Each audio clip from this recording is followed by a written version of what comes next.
my name is Lorraine from District 32. I'm delighted to be back again with Peter Stulcbauer of Martarna. How are you, Peter? I'm good today, thanks, Lorraine. That's great. I'm really excited about getting into the nitty-gritty of cybersecurity and compromised passwords. As I found out in my last interview, I didn't actually know what it meant to be a compromised password. So thank you for sharing. I'm glad you're still well.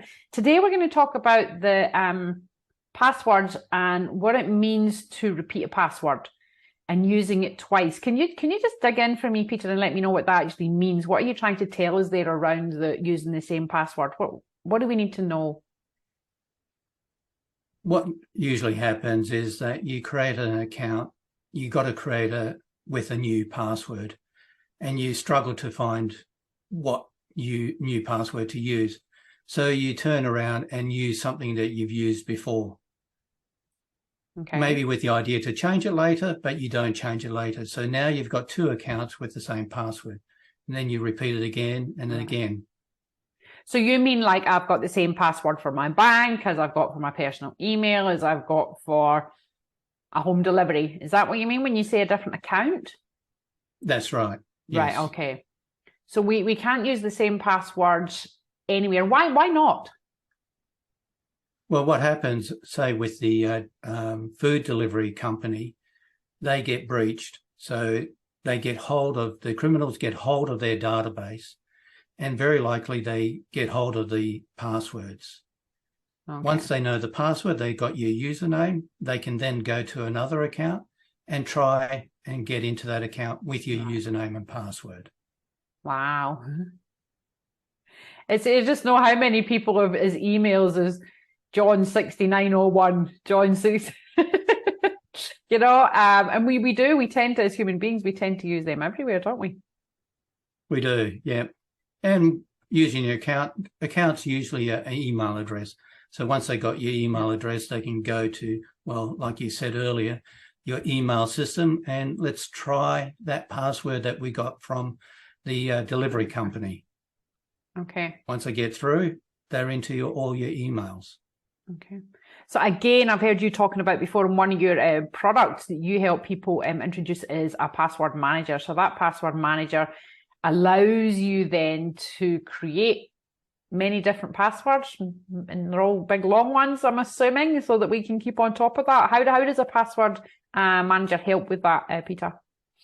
Well, that's right. The password manager that I support and provide allows you to create unique passwords. So it can generate a password that's 10 characters long, right up to 100 characters long, right, and add numbers to it and special characters, you know, like a question mark to it. Okay.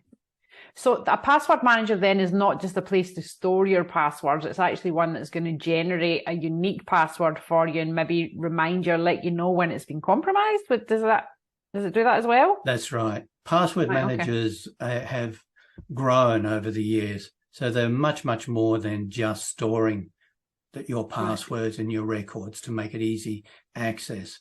They now link into other services. So to check that if you've got a compromised password and able to tell you that it is known to the criminals and you need to change it.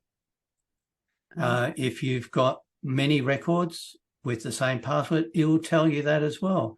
Because maybe you thought you've created a unique password yourself because you didn't want to use the password manager to generate it. Once you store it, it'll tell you that it's already been used somewhere else in your records.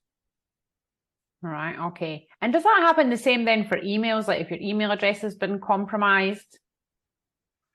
No, right, it only looks at the password to make sure that the passwords are unique. And if you got the unique password, then you're on a good road to keeping everything safe. Of course, to improve that is to add two-factor authentication. But that's for another day. Yep. Yep. We'll get there. Peter, thank you. Thank you very much again for sharing your tips. So the learning there is we can't use the same password across accounts. We have to change them regularly. It's a good idea to use a password manager of some sort, you know, to help us generate these big long passwords that are not guessable or that we can't guess. And then obviously the one that you use is Keeper. and the one that you That's help right. people with.